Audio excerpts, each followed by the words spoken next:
Hello, dear, sweet, lovely, imaginary audience, and thank you for tuning back in to part two of our very special Criterion episode with the three friends. So, if you missed it, last week we got through two. We got through, I think, two. So you're going to hear. So we got through five and four. So we're going to get through three through one of our picks right now. So enjoy.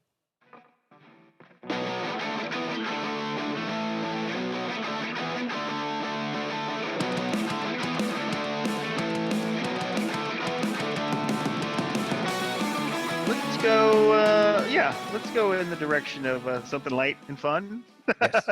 that really spoke to me when I first saw it, and it's a newer Criterion. Spine 1025, The Grand Budapest Hotel Ooh. from Yeah. 2014. Yeah, that one is very near and dear to my heart. As most of you know, I spent most of my adult life in the hospitality industry, and Mhm. this one is sort of a love letter to like old beautiful hotels, and it's also like an amazing fun adventure, that is just like full of great performances, beautiful like beautiful Mhm. colors, and it's like characters are in real danger, but it's also cartoony. It's just like very enjoyable on so many levels, and it always puts me in a good mood, and it always just makes me feel great watching it. I watched it a couple weeks ago because I just got the new Criterion, Oh yeah. and I wanted to, put it on, just watch through it. It really is so easy to watch. It's like the Hmm. most. It's so fun. Like you're Yep. just having a good time all the way through. And Hmm. yeah, you having been a concierge, Hmm. there's probably not a lot of adventure movies about concierges. So Well, there's For Money or For Love or Money, the Michael J. Fox film where he plays a concierge. oh, I don't know about that one. Uh-huh. Yeah, that one came out back in the 90s. That was Hmm. um yeah, no, it does. There's I don't know if besides that there are films that have painted a concierge as like an adventure hero, Yeah. something like that. But you know what? Aside from like kind of glorifying uh the concierge, I think that they did a good job of really sort of showing the type of person that is. You know what I mean? Like it's very very true. Like a lot of aspects of it ring very true for me, especially since I was lucky to be working in hotels that are like very very high end historic hotels, and so it's like you kind of you see where the inspirations came from, and you just like you really appreciate it more for it. That's just like it had my number like right from the get-go, you got to say. You know what's something I find very interesting about it that is probably maybe even stings a little about it for you, but Uh-huh. it shows that a concierge is a person who is supposed to come off as high class and as rich as the people he's helping, but then you see that he lives Mm, in a closet essentially with nothing on the walls. right. Like you're expected to Right. appear rich, but they do not pay you very well. Yeah, exactly. That's an unfortunate reality of the hospitality industry, and it's like I think that if I can speak on a like a kind of a personal level in that sense, it's like I experienced like understanding like the trap that I think some concierges fall into, which is like the people that you are serving, the people that you are assisting, they are different kind of people than you are. Like they are not in the service industry. They are very wealthy, and so I think that a lot of times it's unfortunately kind of easy to be like, oh, I'm rubbing elbows with these people, and they appreciate my assistance and all of that stuff, and so it can feel like you're part of that world when yeah Hmm. you're actually going home to a studio apartment or sharing a studio apartment with somebody, you know what I mean, Yeah, and but it also putting away your shows. very nice clothes. Yeah. Exactly.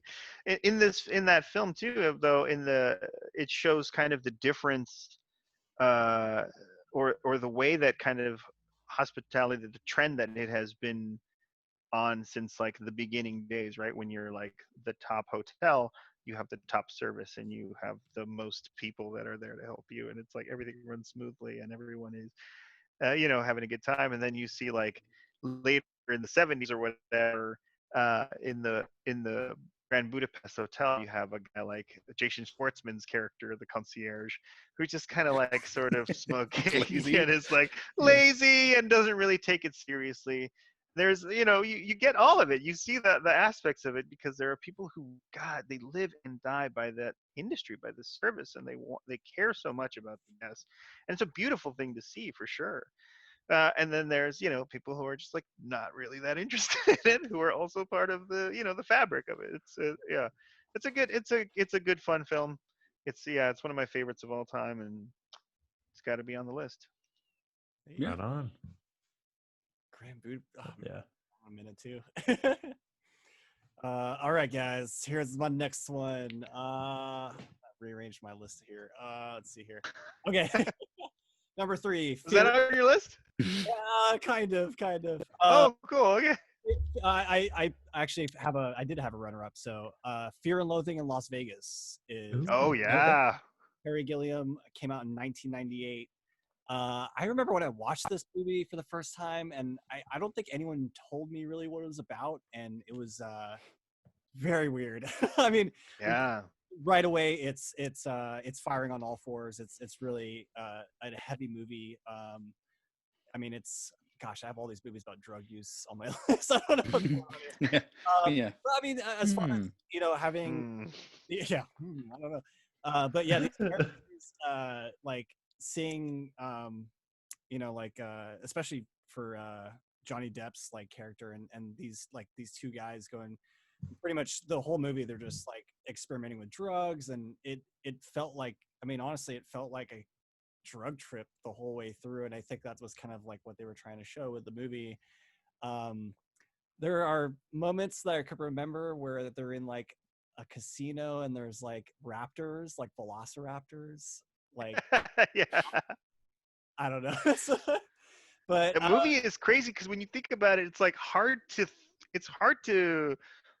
remember the sequence of it, because all the crazy shit that happens in Yeah. it is like sort of none of it really has anything to do with the rest of it, with each other. interesting. So it's like, yeah, it's a weird trip, right? I did not do any drugs watching it.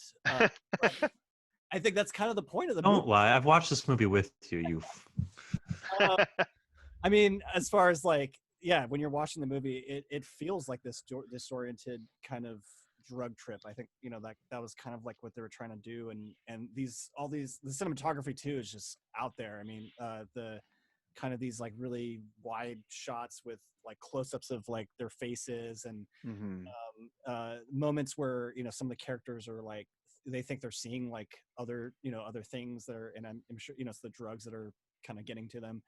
But overall, I think visually and just kind of that, maybe that's why I'm so drawn to the movie, is because it's kind of disorienting in that way. And when you like finish the movie, like I can't really pick out like specific scenes, but I mean that rapper one in particular, that's kind of like mostly the one I remember. But like I think that's in the moment, that's the feeling it kind of gave you. It's like this kind of strange, kind of out of body experience. I don't know how else to describe it. So it did have like an impact as far as like someone watching movies and like having that feeling, and some movies make you feel a specific way. For this one, it was very like, oh wow, like I'm along for the ride, but also I don't know which way they're steering in a way. So but yeah. Yeah, sorry, Mickey. No, go ahead. I didn't say anything. Oh, I was just saying, like, yeah, I think there's like the version of you before seeing this movie, and then there's the version of you afterward, because it really does like sort of fuck with you when you watch it, because you're just like, oh, this isn't something that, and that's like what I was saying before with the Criterion stuff. It's just like, oh, this is introducing like new feelings or like fears or weird stuff that is just like so new and crazy to my brain, and it's like turning it on in different ways, and so yeah, this is definitely one of those movies for me too, because when I saw it, I was just like, whoa. It was like, whoa. And I think I was also at an age too where I was like a little bit like, I was like late teens or early 20s, where I was just like, whoa, shit, it can be weird, out there. Because of course, being a good boy, never dropped acid or had any mushrooms, or anything like that. And so it's just like, fuck, this is Yeah. a cool window into somebody's crazy shit. Yeah, crazy. And I guess the visuals too, and how I guess with how they're able to like showcase, this Yeah. it's like to be on this drug, or like how these two grown men are like experience this at the casinos, and the floor starts to move, and like they have those kind of like scenes where they're and then they pretty much go practically crazy. I mean, by the end of the film, so it's almost maddening too when you watch it. It's like, yeah, you're kind of very like on in the car along with the ride with them. I guess that's kind of like.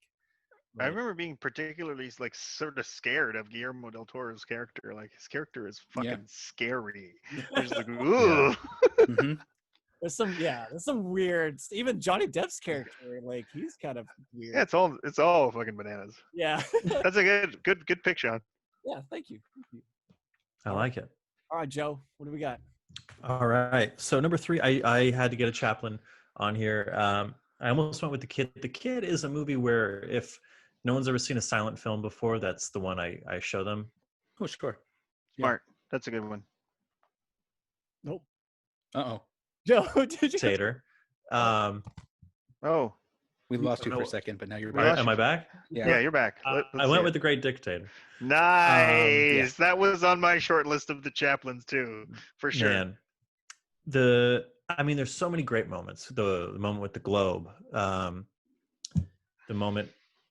Moment with the globe sticks out, but really, it's the speech at the end of the film that is as relevant today as it was back when he shot it in 1940. That is a moment that will bring me to tears when I watch it. Same. And I don't know if you've seen it. Someone cut, I think, the Inception theme With the under womps? it, the wah on YouTube, and it makes it like, whoa, like it feels very. Oh, really? It swells Sounds your frightening. emotions. Goodness. It's very good. It's very good. But no, it's a beautiful movie, and it's a beautiful allegory. And to think of that he was that with it, that he could see what was going on when no one else in Hollywood could, or no one else in the world could, right? Mickey, I think you're the one who told me this story about how he wanted to make this picture and we hadn't entered World War II yet. And everyone was like, don't make this movie. Mhm. And he went ahead and did it because his brother was half Jewish, and he believed in it. He knew what Hitler was all about. And he made this movie. And by the time he was such a perfectionist, it took him so long to make it that by the time it came out, we were in World War II. And he went around selling war bonds, giving the same speech from the end of the movie. Mhm. And it's even crazier to think that you fast forward 15 years or whatever it was, and he's not allowed back in the country. And he's labeled a communist. And it's like, what? Mhm. But it's a beautiful, beautiful movie, and it's an even more beautiful message that he gives to the audience at the end of it. So, and I half expected you when you were talking about Do the Right Thing about a movie that's relevant today. I almost expect you to say this one, because it is, and we're experiencing things in our own country that it's just like, whoa, is no one going to call anyone on this, but yeah, and there's so many great Chaplin titles in Criterion, thank God. Modern Times was such a good one, and again, The Kid, I love The Kid so much, but The Great Dictator was the one that really just like truly brings me to tears every time I watch it. So yeah, That's a good Very one. Good pick. Yeah, it's a good pick. yeah, I listened to your guys' episode on it. That was a fun one. Oh, thanks, man. Highly recommend. Yes. Oh, cool. Let's see. Where was Brandon? Where was his head at? So Brandon's number 3 pick is a movie that did not make my list, but it is my second favorite movie of all time, which is a weird, Wow. weird way for things to pan out, considering how I did my stupid list. But I would. It is another Wes Anderson movie. Is the Royal Tenenbaums. Damn. Ooh. which I think is another movie that is just kind of like without blemish. It is exactly what its creator wanted it to be, and I think it is so funny and beautiful to look at. A bunch of amazing performances and just like uh, people who are just really understanding the idiosyncrasies of the filmmakers behind the movie. Of course, there's we want to talk about auteur theory and put everything on one person, but that's not really how movies work. Everybody, like this movie would not be what it is if it wasn't for Wes Anderson, but also Owen Wilson, Gene Hackman's performance. There's like so many things go into this, but like, yeah, I think this is just kind of like the perfect combination of everybody who worked on it. And I think it is great. And if you have not seen it, you should see it because it's funny and it might make you cry a little. Absolutely. Okay. My third pick, however, was it's from 1960. It is the start of the a lot of people would consider it the start of the French New Wave, and it is Jean-Luc Godard's Breathless. You love that movie. I really do. Yes. It's like it's another one that I think has been very, very influential. It's kind of the start of the indie movie about the idiot criminal who thinks he's a cool guy. And there's a lot of just hanging. It's about a dumb 2-bit criminal who's just trying to put the movie. He's in France and he's played by oh my god, I'm drawing a blank. Jean-Paul Belmondo. Yes, and he's this cool, handsome, the French leading man type, but he's just like a dummy, and he spends the whole time just kind of like hitting on this American girl and trying to convince her that she should be with him, but at the same time, he's kind of like plotting some crime, and things, of course, don't really go the way that he plans. But it's not. I mean, it's not an action movie by any stretch. It is another hangout type movie. But yeah, it's I think like its use of jump cuts is one of the most revolutionary thing in the movie. And that's something that we still see today, the way that he used jump cuts. And I think that it's would seem familiar to, especially if you were into like 90s indies, like I think most of us were to some extent. But I highly recommend. It is like I said with Seven Samurai. Seven Samurai is the first movie I think of when I think of the Criterion Collection. Breathless is the second. Right on. Any thoughts on that, Alberto? I know you've seen it. I disagree. I think it's a bad movie. I don't think you should have put it on your list, and I think you're a bad person for it. Well, okay. So. All right. What was your next pick? No, it's a great. No. I remember when we watched it too. It did have that. It's interesting because a movie like Breathless always feels fresh. They somehow like captured at the time that they were making it, they were doing all this cool new stuff, and so I feel like that sort of vibe carries in the film as well. Oh, we got a Sean's cat. Yeah. Oh, Sean's cat. But yeah, no, Breathless is an interesting one, and I like it too. I like it a lot. Not as much as you do, Mickey. But I think it's full of great, interesting stuff, and it's worth a watch. And it's rewarding on the rewatch too. So yeah, it's a good one. Right on. So okay, let's see. We talked about Tampopo, Limelight.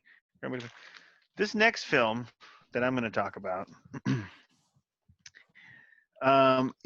is another film that I wouldn't have seen was it not for our show, the Three Friends and the Criterion, whatever it's called. Listen to the show. Great plug. Thank you. But when I think of the things that affect me most in films and Criterion films and stuff is like performances really, really do it for me. Like a really amazing performance just like really gets my blood pumping. I'm like that Vince McMahon meme at the end. Like, Yeah. And one that has just like amazing, incredible performances and also is like so open and like a real like personal project. I think it's the passion and the personality behind it is spine number 724 from 1979, All That Jazz by Bob Fosse. That Mhm. movie knocked my socks off when It's I a watched wild it. movie. It's so wild. It's about somebody who is just like the best and also not good enough and full of drugs. It's like so Yeah. so good. I think in the So I was gonna say, I think in the way that Tampopo was a Sean movie, I think All Yeah. That Jazz is kind of a Joey movie. yeah, Oh, yeah, yeah. I would agree. He made another Um, movie of the Bruce or Lenny Bruce.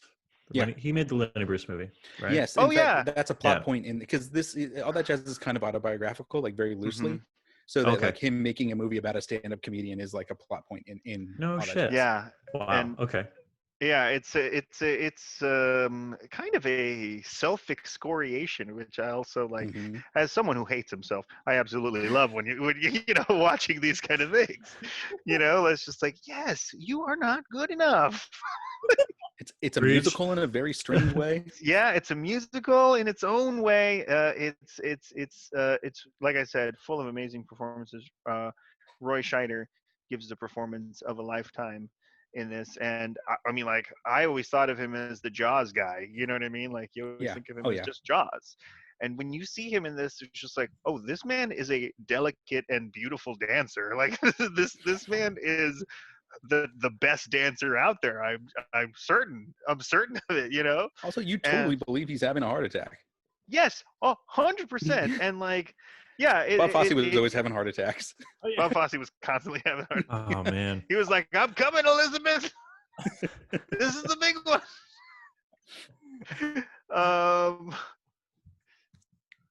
I was trying to think of a good pun for that. I didn't. I failed. And that's okay. But anyways, if you haven't seen All That Jazz, I highly recommend it. Like I said, amazing performances. Ben Vereen shows up at the end and like brings the motherfucking house down. It's so great. Mhm. So yeah, check that out. And I love that it's like very surprising. It surprised me in every way. It was just like, oh, I don't know anything about Bob Fosse, first of all, going in. I mean, I knew some stuff about him. Obviously, he was a very famous person, but I don't really know much about his life, and I don't really know much about his movies, and it's just wonderful surprises after the next. And check it out. Yeah, you hear about it and you're like, I don't care about Broadway or like anything like that, but it's like it's not what you're thinking it is. Yeah, Awesome. 100%. Hell yeah. Have you guys seen that, or have you heard anything about that one? I can see the cover in my mind's eye, but I haven't seen it. It's a good one. I'm Yeah. curious now. I like some of the obviously like musical type, movies too as well. So that sounds super interesting. Yeah, I was trying to do. I mean, I didn't have that many musicals, but I did want a musical at least. Sure. Yeah. Uh, No. What about you, works. Sean? Okay. I've got two more left. Okay. All right. I was gonna make sure I got. Are you making like split decisions like from Yeah. always. That's actually what happens all the time. Yeah. Really? Oh, so you're just like throwing a bunch up there and then like pulling one when you're feeling it? 2-1. I do the 2-1 switch a lot actually. Oh, okay. So Lonnie I've got, Lewis. this was actually a Monty Python production. I got Monty Python: The Life of Brian. Mhm. Oh yeah. Terry Jones came out in 1979. I remember watching this with my dad. Of course, he would show me some of the Monty Python stuff. But Sure. actually, out of all the Monty Python movies, including, I mean, I know The Holy Grail was like a big one for getting, I feel like a lot of people, I guess, into the Monty Python series and all the cast behind it. But this movie, I think, really hit me. I think because I don't know if it's Joey. I guess Joey and I going to Catholic school, and like it's like the tropes of pretty much like Jesus Christ and Oh yeah. that kind of stuff in there. And it's a classic Monty Python production. I mean, there's actually I didn't even think about it. There's musicals. There's music in it too. Yeah. It was also produced by George Harrison. Yeah. I did not know that. Right. Yeah. Mhm. Yeah. I think Like- that That song was recently a hit too, wasn't it? Like, wasn't it on the charts again in England? The "Always Look on the Bright Side" song. Oh, I didn't hear that. I would feel like it would make a comeback eventually. And that's It's got a good message. It's got a good message. Juxtaposed between I guess the crucifix stuff, but it's yeah, I think it's one of my favorite Monty Python films. It's really funny. It's got just so many. I guess the genre of, especially with Monty Python, they kind of follow, and we talked a little bit about this, Joey, like Mel Brooks and like some of those directors, and that their kind of form of comedy and how they're able to kind of portray like funny situations and funny things, either by the situation they're in or the acting, and kind of the precursor to, like, I guess, like kind of parody type films. But this one really hits all the time. I don't know if it's because very familiar, I guess, with the kind of the stories of like Jesus Christ and like all that kind of stuff, and they kind of almost turn that story on its head a little bit. So it's kind of a funny movie, and I kind of want to rewatch it because I haven't seen it in a minute, and I might do like a little Monty Python kind of marathon, maybe just watch a few of the films. But out of all of them, it's a classic for me. And yeah, there's that scene, the "Always Look on the Bright Side." That always reminds me. If I'm having a bad day, I always think of that. We're like, at least I'm not on a cross. Yeah. At least I haven't been crucified. That's good. Yeah, that's a good message. Yeah. I like it. Right on. All right, Joe. All right. Number 2, I'm going to go Spine, number 562. This is a Brian De Palma film, Blowout. Oh, yeah. John Travolta, Good choice. Nancy Allen, John Lithgow. It's one of those movies where you watch it and you're just like, you don't know what you're in for, especially that opening scene. It opens like a horror movie. Mhm. And you're just like, what the hell am I watching? And then, of course, you realize, oh, they're doing Foley work for a horror movie, and John Travolta's the sound guy. And one of my favorite things in any, not just movie, but any story, is when someone says a line at the beginning, and then at the end, they say the line again, and it has completely different context. So, yeah, the guy is like, I want... when the killer, you see this entire, they shot an entire horror movie sequence just for the opening of this movie that is not in that vein. Yeah. And finally when the killer gets to the girl in the shower, she goes, ah, and the guy's like, we got to get a better scream. And spoilers, of course, but John Travolta gets entangled, much like Jada Pinkett Smith. He finds himself in an entanglement with Nancy Allen, and John Lithgow's trying to kill them. And, there's espionage and stuff with the government and cover-ups and all this stuff. And he's recording. They're trying to get, I believe, the confession or something from John Lithgow. It's been a minute. But Nancy Allen winds up getting killed, and her scream gets recorded. And then at the very end of the movie, they're back in that sound booth, and her scream is the one they've put into the movie. And the guy goes, that's a great scream. It's like, yeah, it's a good scream. It's a good scream. And just like, that's how they end the movie. Yeah. It's money. It is so good. But there's so many brilliant shots. Like when Travolta comes back to his apartment, and all of his tapes are just everywhere on the floor, and just everything's destroyed. Like, probably a crane shot, but it's a bird's eye view of his apartment, and you see everything in one shot, and you're just like, this guy's life is in ruin. But it's the great split diopter stuff as well. Yes. The way he will pull focus on something that is in the foreground and the background equally, all that kind of stuff. Yeah, it has the spirit of a B movie, but the workmanship of an A picture, and that's De Palma. Yeah.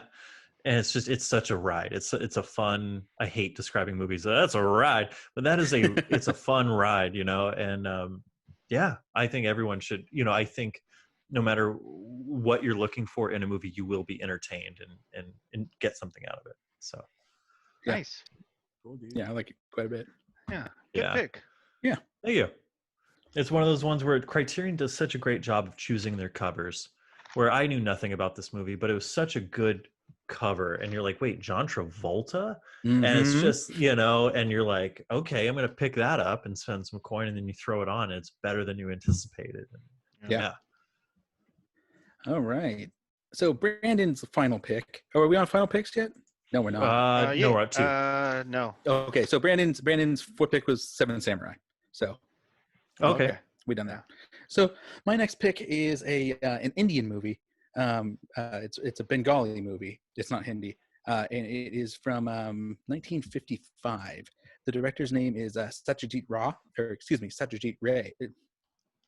Satyajit Ray. Sorry, it's hard to pronounce, and there's a lot of even within India, people pronounce it differently. I've looked into this because it's hard to say his name, but it's spelled Ray, R-A-Y, but it's pronounced Rai.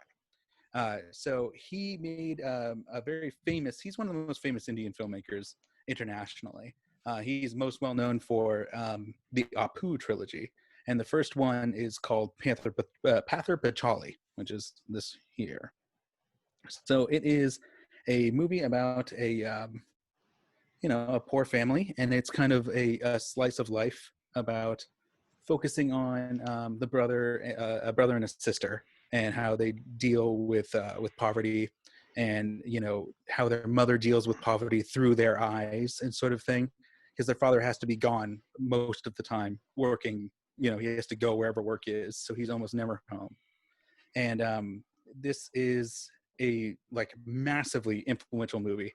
This is so Rai didn't go to film school or anything like that, but he was a huge film fan. And then he just decided, hey, I'm going to make a movie. And he got a bunch of guys. Nobody else knew how to make a movie. None of the actors in it are professional actors. And somehow it just it all came together. And you see indie film in general start here. You see Wes Anderson, you see Paul Thomas Anderson, you see all these kind of great influences in this movie. And it's also just really, really watchable. And so the trilogy of movies is about this guy named Apu. It starts when he's a little kid here, and it goes until he's somewhere in our age range, in the third movie. And this one, he's not the main character. He's just kind of in the background, but not in the background. But his sister is more of the main character in the movie. And it's kind of the conflict kind of is a mother-daughter kind of thing, but it's family based, and it is beautiful and fun to watch, and it's also will most likely make you cry. Ooh. Right on. Yeah, you got my attention. yeah. Everybody should see this. This is the kind of thing where it's if you love movies, you're gonna love this movie. And Cool. It's we don't obviously India is the biggest producer of films in the world, but we don't really see too many of them here. And this is not what you think of when this is not a Bollywood movie. This is so it's and not that there's anything wrong with Bollywood movies. This is just not what you're probably imagining when you imagine Indian movies. So I really, really highly recommend everybody watch that. Very cool. That sounds good. That sounds really good. Cool. Check that out. All right. Yeah. So Alberto, what is your top pick? This is my last pick. Not necessarily my top, but my last one on my list. I do want to, if I could, throw out some honorable mentions before I... Oh, yeah. Yeah, absolutely. Fuck you. You would do that. I fully expected that from you. You're a volatile, horrible man, but that's fine. Mm-hmm. You tell me and Mick are related, and you and Sean are more alike in that regard. Well, Sean and I are cousins, so whatever. Yeah, it's fine. it works out. Yeah. I'm glad in the same way, Mickey, that you are glad that I had Limelight on there. I'm glad you had Do the Right Thing on there. That was one that I really hoped was on somebody's. It was very close to being on my list. I thought Eating Raoul was one that I've always loved. It's wacky and crazy, and it really kind of is everything that I love about these Criterion films. Just what the fuck, Mm-hmm. Sweet Smell of Success is so fucking cool. Yeah. It's a Tony Curtis film.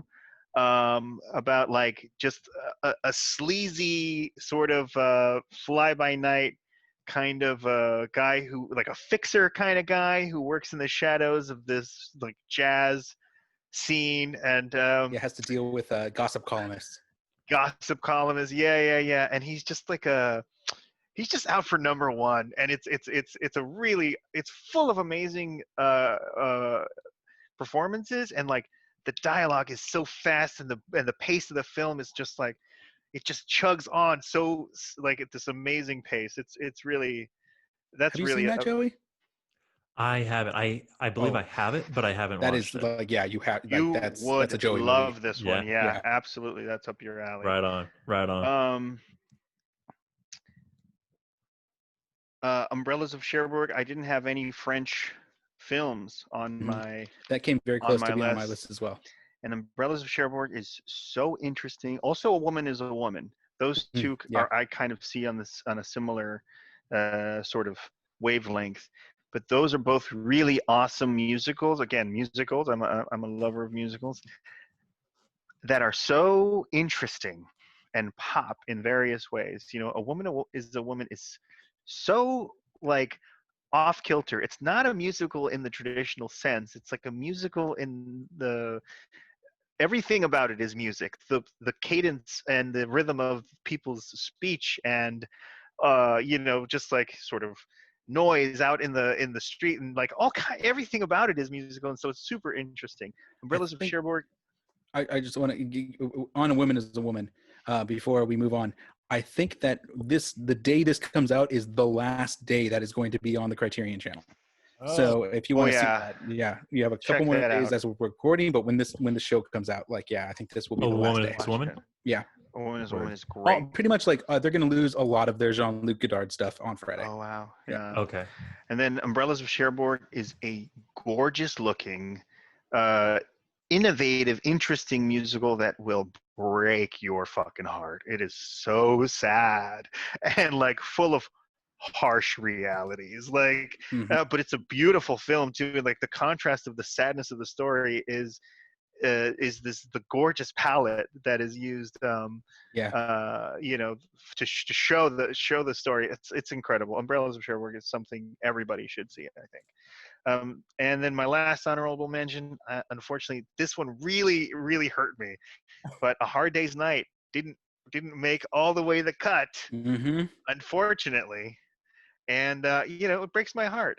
You know, nobody loves the Fab Four, you know, more than I do, more than your boy. But I had to cut him. You know, Yeah. it was between that and my last pick, Gimme Shelter from 1970, Mm-hmm. Spine Ooh. number 99. Yeah. And it's crazy because, you know, it's not like a Beatles versus Stones thing. I love them both. They're very And different. they're very Very, different. very And different. what I love about A Hard Day's Night, the Beatles film, is like it shows me the Beatles in a very specific time, but it shows us what they want us to see. Yeah, it's a cartoon. It's a cartoon.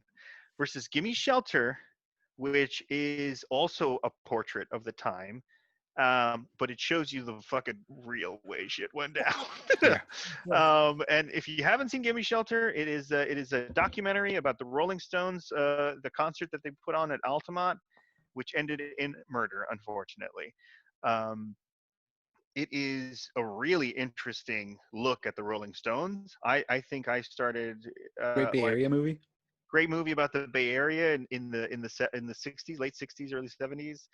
Um, and yeah, it made me like feel more for the Stones. It made me like them more. And it's a really interesting, like I said, time capsule of what was going on, what was happening with the country, and where everybody was feeling like. And it's just like, it's a harsh wake up call from the 60s, unfortunately. But yeah, it's great. It's a really great film, and you get a lot of interesting candid moments with the Rolling Stones, and like cool performances, and it's just like wild and also frightening, because like, and it also shows me that like, oh, everybody has fucked up these festivals. These festivals are not easy to put on. And Yeah. the people who are successful at it, like, if you're putting on like a Coachella or whatever, is because like they know what they're doing and they like have been doing it for a long time and they have a really good team and they like know everything about it. Everybody who has tried to put on a festival like this, like the Fire Festival, it made me think of like the Fire Festival, and Yeah. Woodstock was a big shit show too. Like, it's fucking hard to do this, like Yeah. it's not easy. Hmm. And it's just like an interesting, it's an interesting doc. So if you haven't seen it, check it out. It's really, really great. All right. Now that you've done a second list, Yes, thank you. Was it 5? It wasn't I 5. think it might have been. No, That was I think 5. it was 4. That was 5. All right, so my bottom 5 and my top 5. What do you want? What do you got? We'll allow it. Okay. Fuck you, Mickey. I'm sick of your shit. Are you gonna get to your pick, or what's happening here, homie? That was my pick. Oh, I thought that was. Oh, I Gimme thought that was Shelter your was runner-up. my pick. No, Oh, no. I see. Gimme Okay. Shelter was the pick. Oh, yeah. Great. Was great that pick. the one where was it the biker gang? Yeah, Like, Hell's Angels. Yeah, they got the Hell's Angels to try to Yeah. to for security. Because when you think of security, you think of the Hell's Angels. And they paid them in beer. Yeah, which is a super great idea. It's like, let's pay these violent gangsters in alcohol. I gotta rewatch that one too. That's definitely, and Have you seen it? I've seen it. Yeah. Yeah. I always remember like the biker, like all of it just going to shit, like with that whole thing. So It just it does a great job of also like sort of showing you the progression, and it's just like, it doesn't look like we're gonna get to do this. We're kind of hauling behind on this shit, and like, where's everybody gonna take a dump? Like, like Mhm. all kinds of shit like that. They're just like fucking up and falling behind on. Had to move, a lot. I mean, some of it was like they had to move the venue last minute, which was fucked up, fucked their plans up, and all of that stuff. So yeah, it's just, oof, it's a wild one. well, I'm gonna go off of you. I got a little bit of like a rock and roll punk. Okay. Mhm. I've got Sid and Nancy for my Yeah. Yo. Oh, there you go. Mhm. directed by Alex Cox, came out in 1986. This is the movie that pretty much said, I'm never going to do hard drugs like that ever. Because just seeing Yeah. Sid Vicious, played by Gary Oldman, which is, I always love seeing him in this role, especially, and Gary Oldman's been in so many films, and this one in particular, just channeling Sid Vicious as part of the Sex Pistols, and just seeing his pretty much his downfall throughout the whole movie.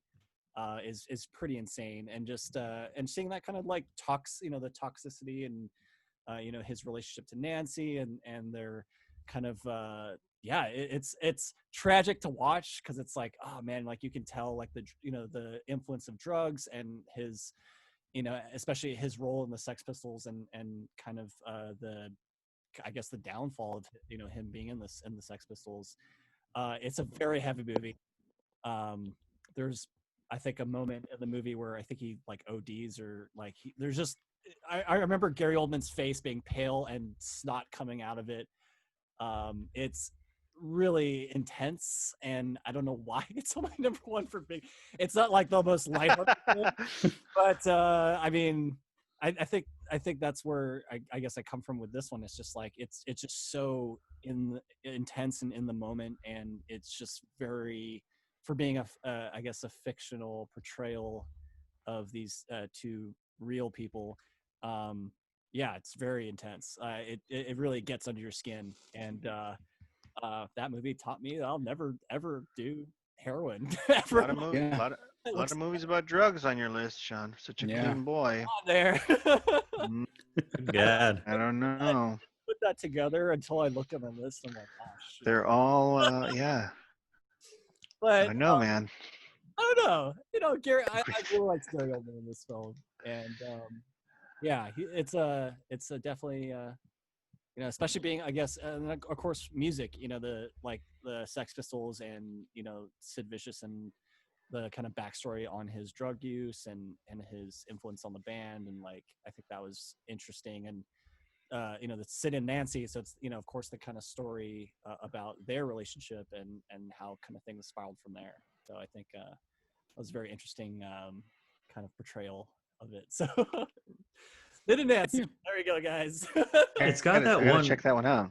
Yeah. Oh man, there's a really great scene. It's kind of laugh out loud funny, where he meets her family for the first time, Yeah. and they're like, so what do you do? And I think I was in high school when I saw this movie, and I haven't seen it since because it's an arduous watch from what I remember.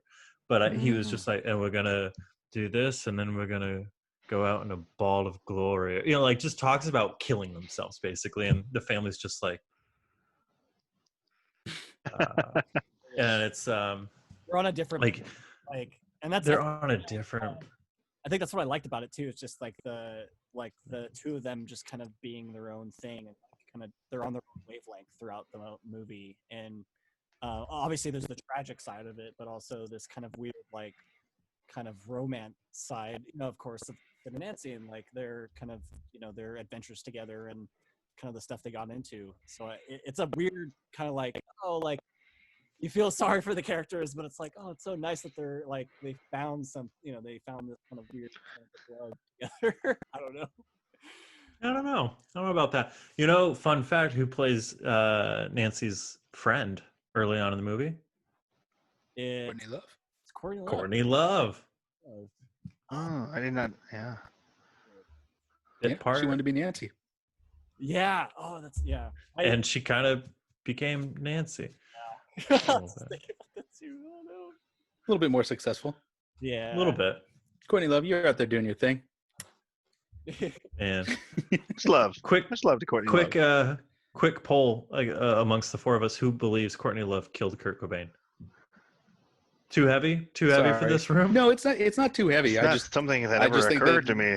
I just think that Is it that I'm people not a do happy people person. do people believe that? Oh yeah. Well, Oh, watch yeah. the documentary Including your dad. Soaked in Bleach. Whoa, really? There's yeah, too her much dad is, like, evidence. the number There's too one. much. Oh no, like I just that? don't- yeah, I mean, You don't buy it, Mickey? No, I don't. I have to Yeah. see this evidence for myself. This is one of these loose change style Yeah. documentaries. It's like It's called Soaked in Bleach. Soaked in It will Bleach. make you a believer. Yeah. Did you see this one, Mickey? Did you see this documentary? I have not seen this one. I have seen documentaries on the subject though. There Okay. was one when I was in high school that I think it was maybe Kurt and Courtney that kind of Yeah. addressed that subject the first time and interviewed like one of the guys that said he was hired by Courtney, and then after the interview he was found on the railroad tracks dead. Things like that. I don't know. Okay. I don't know. Sorry, took a weird No, turn this was there. I didn't know this was one of those shows. Sorry. Sorry for my number one pick. Nancy. Yeah, The most tragic. I don't know. man. Yeah, man. Good pick, You got a lot Sean. of Sean. Your list has got a lot of bright and lighthearted films on it. Yeah. You gotta say. I'm actually really excited to check out some of the films you guys mentioned because, those, Yeah.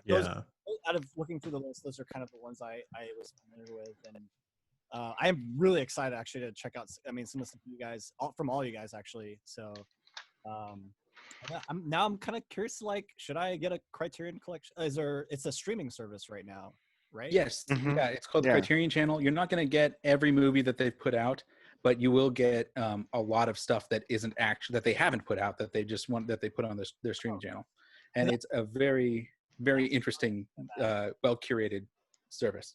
Yeah. And if you have the Criterion channel, and if you also happen to have HBO Max, which has the Turner Classic Movie channel within Yeah. the app, you've pretty much got Film Struck back. So Sure. Yeah. R.I.P. Oh, film R.I.P. struck. Film Yeah. Struck. Yeah. Oh man, yeah, that was. I'm a little Great. more personally. I'm a little more interested in the art house side of the Criterion Collection rather than the classic Hollywood. So the channel does it for me. But I think HBO Max kind of is delving more into like the classic Hollywood stuff. It is. Yeah. And I throw in the but searches at it. yeah, they do have some. They do have some of the foreign stuff as well. Yeah. Yeah, good stuff. Let's see. All right, it's me then. Yeah. Mhm. Number one, this is one of my very, very, very favorite films of all time. but it was one of those ones where it was like I saw the cover of the Criterion. I was like, I think that is for me, and I bought it, and I was right. Spine number 64, Carol Reed's The Third Man. Look at that. That's one of the most, what Joby's holding there is one of the most valuable Criterion Collection releases also. You know, Really? I out of lent my print. DVD. Wow. I lent my DVD copy to a friend of mine, and he never gave it back to me. So I've Joey, got can my I borrow that Blu-ray. copy? No. Mhm. I adore this movie. It is in every way perfect, from the score, the Zither by Anton Karas that he met in a Oh, cafe. yeah. And it's like, hey, let's have you do that. The opening monologue spoken by Carol Reed himself. Joseph Cotton's performance in it, Nita Valley, Orson Welles, Vienna. War-torn Vienna, photographed in that beautiful black and white where they'd spray the cobblestones so it would just glimmer in that beautiful black and white film. It's what is the tone of this movie? Because it's not ultra serious. It never takes itself too seriously. It's a little, It's pulpy. It's pulpy, but the theme, the da-na-na-na-na-na, it's got this kind of jingle to it that just, it's kind of a got romp. a lightness to it. It is a romp, right? Yeah. And I can't say enough about this film. I really, really love The Third Man. Bits of the dialogue will just pop into my head at random moments throughout my day, and I'll go coffin, or something like that. And I listen to the score. The score's on Spotify, and it's actually they cut in some of the dialogue. Oh, wow. And it's just, so I was like out on my morning walk one morning. I was like, oh yeah, I'm going to listen to this, and then bits of the movie are playing, and I can just see it in my mind's eye. It was just such a good start to my day. But yeah, I don't know where we got to number one, and I was thinking it might have appeared on one of your guys' lists. And if you guys ever do The Third Man on your show, I would love to crash that. Definitely. Yeah. But yeah. The Third Man. I don't know what else It's a good to say. one. Good pick. Nice. Yeah. It's such a good pick, in fact, that it is Brandon's final pick. Right on. Yeah. Look at that. Yes. Yes. Makes sense. Hell yeah. My final pick is kind of a weird one, because it is not a standalone movie. And this is another one where, this director has a lot of movies in the Criterion Collection, and I like pretty much all of them, and so it was hard to decide. But I came down on this one here. This is Twin Peaks: Fire Walk with Me. Ooh. This is a David Lynch movie. It is the sequel to his hit television show from the early 1990s, and it was considered a grave disappointment when it came out, because it is really weird and extremely dark. The show was weird and dark, but this takes it to a whole new level. So if you're not familiar with Twin Peaks, the basic premise of the show is that a girl has been murdered, and so an FBI agent comes to this town, which is a town called Twin Peaks. It's a northeastern forest logging town full of weirdos. And it's at the time when it came out, it was a parody of evening soap operas that were on TV at the time, things like Dynasty and Falcon Crest and that kind of thing. And so that sort of stuff may not hold up as well today. And I think a lot of people who are watching it today for the first time get kind of caught up with that kind of stuff, because it's a parody of something that doesn't exist anymore. This thing has outlived what it was parodying.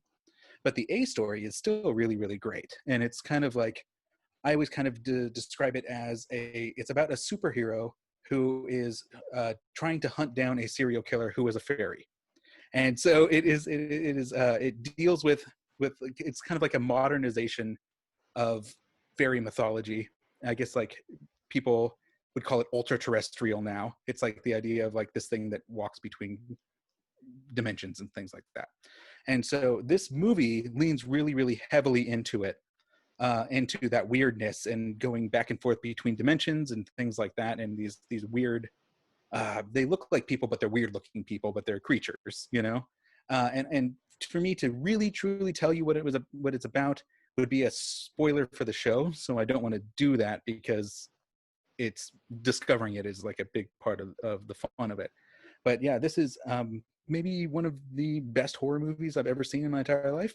And I think that now in retrospect, people like it a lot more than they did at the time, because it was disappointing because it didn't feel like the show. And people were expecting more of the show. The main character, Kyle MacLachlan, is barely in the movie. And it's a prequel that kind of fills in some gaps. But yeah, I know it's kind of a weird one to end on, but since I went in spine order, this is the most recent spine on the list. But yeah, Right. watch Twin Peaks. Watch David Lynch stuff. Yeah. Wonderful. Okay. I actually really want to check out. I've never seen Twin Peaks, so I was going to actually ask you: should I watch that movie before I check out the series? I did, and I feel like I saw Fire Walk with Me first, and I liked it a lot, and then I liked the series afterwards. But I think I'm the only person who would tell you that to watch it that way, because it ruins the main mystery of the show. It pretty much just lays it out there. Okay. So yeah, watching the show first is probably your best bet. That's bet. Okay, cool. Yeah. I've been thinking about diving into Twin Peaks. So Yeah, it'd be like the first 2 seasons of Twin Peaks, this movie, and then the recent season, the season 3 that came out a couple years ago. oh yeah, that's right. Okay. Yeah. Cool. Right Nice. on. That was a good list. Yeah, Those were all. Yeah. Man, we did it. We did. I know. Impossible Boy. has been done. Yeah, Honestly. Well, we can't thank you guys enough for coming on. This was fun. thank you so much for having us. Yeah, it was my pleasure. Should have Oh great. Yeah, should have done a lot sooner, and Yeah. hopefully we'll be Yeah. doing it a lot more. Yeah. So, Awesome. cool. Do Yeah, you guys yeah. have anything you'd like to share with our dear, sweet, lovely imaginary audience, or shout outs or anything like that? Do you have anything, Alberto? Well, I was going to say, if you haven't checked out my band's album release, we just released an album. My band is called Saint Francis and the Wolf, and you can find our self-titled debut album wherever you can stream music. I'm talking your Spotify. I'm talking your Apple Music. I'm talking Tidal. So you can get it everywhere. Amazon Music. If you say Alexa, there you go. Play St. Francis and the Wolf. Alexa will play St. Francis and the Wolf for you. It's true. Cool. But yeah, and so we're excited about that. We love the way it turned out, and hopefully, you listen to it and you like it. So that's the only thing I want. All right, I got one. Yeah, let me hear it. So this is kind of a twofer because it's a thing, and it's also where you buy the thing. Oh, So okay. it should surprise no one after this episode that I am an enthusiast about physical media. So Okay. this extends as well to video games. And there is a company called Limited Run Games, and they take digital only games and then do limited run print of them on physical copies. Cool. So they don't always, some of like the game that I'm going to show today, you already can't get it anymore. It's sold out. You can get the digital copy, of course, but yeah, the physical is gone. But the game is Streets of Rage 4. Dude, that's So cool. So Streets of Rage was for those who don't know, was a popular video game series in the 90s. We used to call it we call them arcade style games when we were kids, but I guess they call them like beat 'em ups or brawlers now. And it's kind of like you just choose a character and then you walk through. Like the side-scrolling. Exactly. Okay. Like Yeah. Final Fight. Yeah, Final Fight exactly. was like that. I remember, Mm-hmm. Yeah, so this was Streets of Rage was one of the more popular series. Double Dragon was another one. X-Men, Ninja Turtles. Yeah. There's a lot of IP ones. But yeah, this game is incredible. It plays like one of those games, but it's a little bit smoother, and the art style is hand drawn, and it is just gorgeous to look at.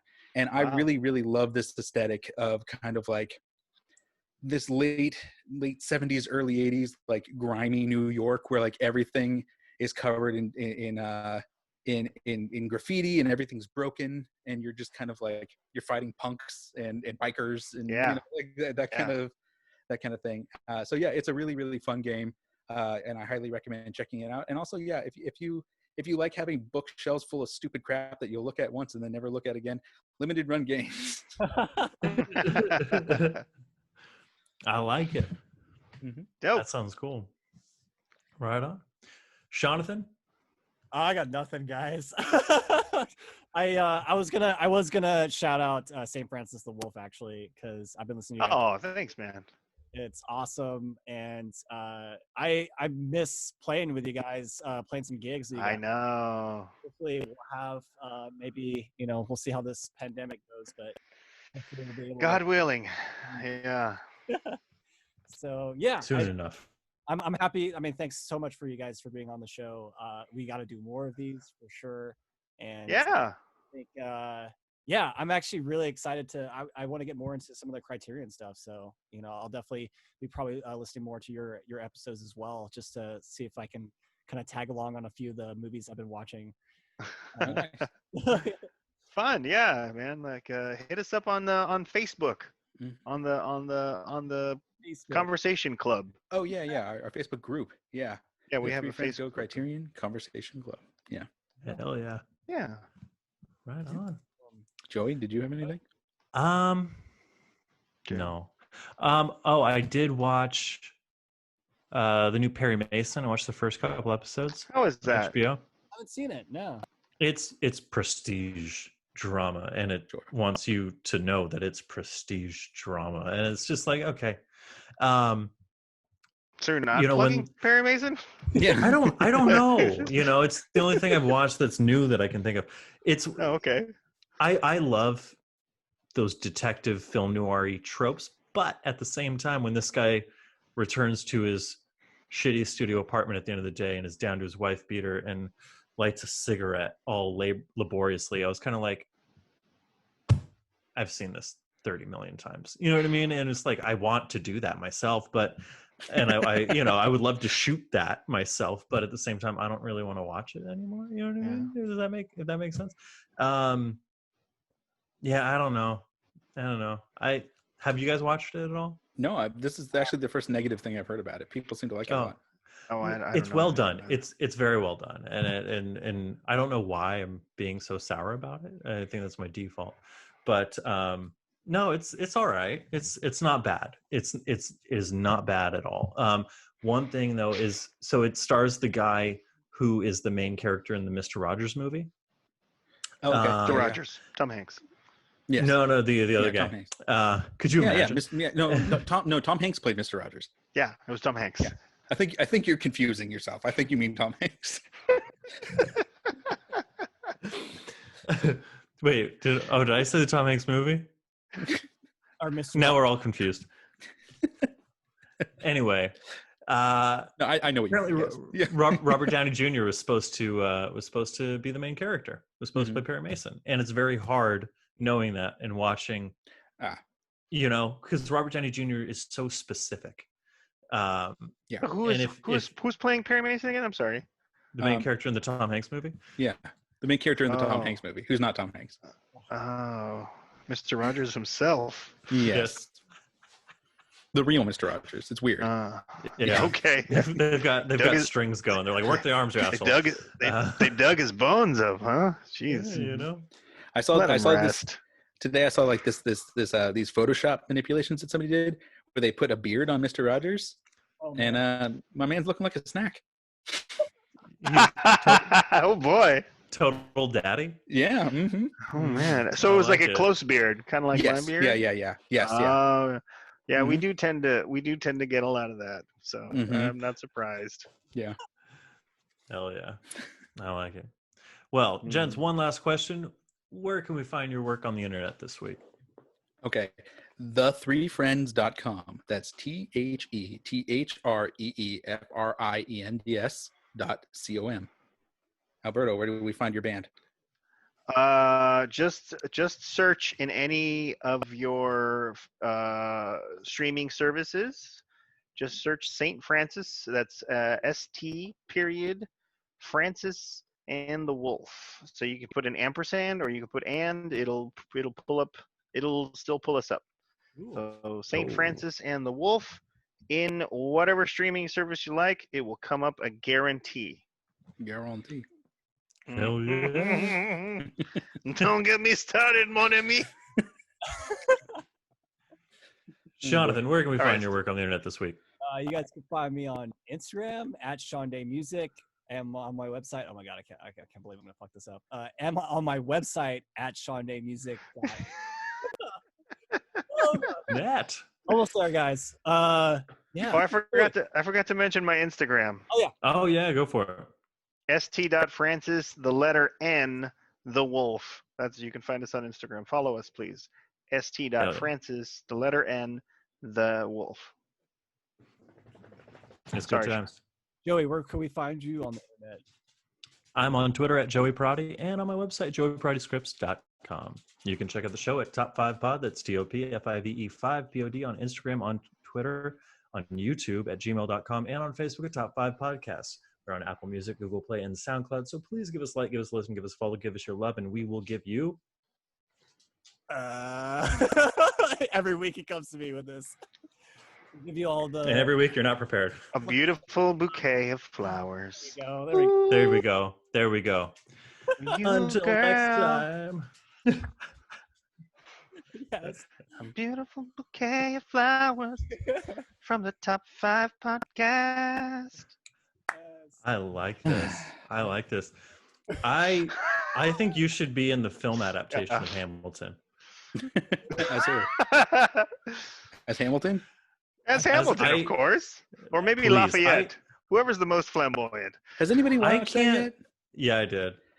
How about this? My name is Hamilton, and I'm here to say I'm changing the country in an old school way. Joey, you should have ended the podcast. This is my No, name. we're gonna go on this. Is it just me? And I know I'm a negative person, but I can't stand Lin-Manuel Miranda. There's something about him. I feel like he believes every good thing that's ever been said about him, and it bugs the shit out of me. Is anyone with me on there? I like him okay. I just think that Hamilton is just I kind of don't understand the furor over it. It's like Have you seen it? Have you seen the stage show? Just on TV. Oh, okay. Yeah. Yeah, I saw it. I saw it like on stage, and it was really something. Oh, you did? It was. Yeah. In New York?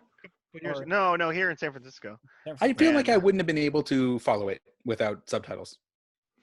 No, actually, it's like it's really really engrossing, and the stage direction is pretty incredible. Like what they were doing with the stage was wild, and like there's like a flashback scene that like plays out twice for two different characters, which is like yeah. So I think it's good. I don't think I don't particularly care for Lin-Manuel Miranda. I don't see him as like this fucking messiah or whatever. Yeah. Of Broadway. But yeah, I think he's fine. I think he's all right. I think it was just by the time I saw it, which was when it just came on Disney Plus recently, it's just like too much had already been said about it. Yeah. And there's no way it could Build it up. live up to what it was supposed to be, because it feels very dorky to me. It is pretty dorky. Yeah. Incredibly dorky. It is, yeah. But I mean, the performances are really, really great. Yeah. Daveed Diggs is incredible. Like, he's he plays Lafayette and Thomas Jefferson, but he was also he was in Blind Spotting a couple years ago. He's just a good actor. He's around. Yeah. He's excellent, yeah. Been I really liked King George. I liked the... Oh, Jonathan Groff? I liked all that. Someone on TikTok did a version of that, but as Jack Black. The whole King song, and it makes perfect sense. Good. Yeah, that's the kind of thing. And, it kind of fills the same space as like King Herod does in Jesus Christ Superstar, and that's like the most like that's where Jack Black came from. That's like Jack Black Ground Zero. Really? Yeah, right. Yeah, yeah. Oh yeah, King Herod and Jesus Christ Superstar in the 70s. So yeah. Mm-hmm. I love a good Jesus movie, and I still haven't seen that. Oh, that is literally. Oh man, that one. That's right. Wow, yeah. Is it? Mm-hmm. I mean, like that's probably like putting too much weight on it for you, but like it's just a cool rock and roll movie. That's a great fair. movie. Yeah, it's really good. Are we still? Is the show still going? Yeah. This is very free form for us. No, we can't thank you guys enough for coming on. This has been awesome. we're gonna do another episode with you guys on your show. So this will be fun. Okay. Tune in. Yeah. Tune in. Check us Tune out. out. Yep. Until next For time. your mind. Yes. I'm Joe. Peace and love. Peace. Peace and love. No autographs. I'm gonna I go get and it. I'm gonna march with them and I'm gonna sing my song. That was terrible. That was really bad. I stop just in the middle of the day and I think about that scene from Walk Hard, just randomly, just where Oh, he encounters the Beatles. Oh, It's yeah. really That's the a whole great scene scene. just McCartney, the plays leader out of in the my Beatles. mind. Of course I do. I booked him. I love how his accent just flails wildly. It's really great. Anyway, I'm sorry. We all got stuff to do. We're all right. sorry. It's all good. That's all good. Until next time, I'm Joey Parati. I'm Sean Day. I'm Mickey Checky. I'm Alberto. Here we are. Keep on keeping it on, or take it off if you feel like it. I like it. Let's just put a pin in it there. That was perfect.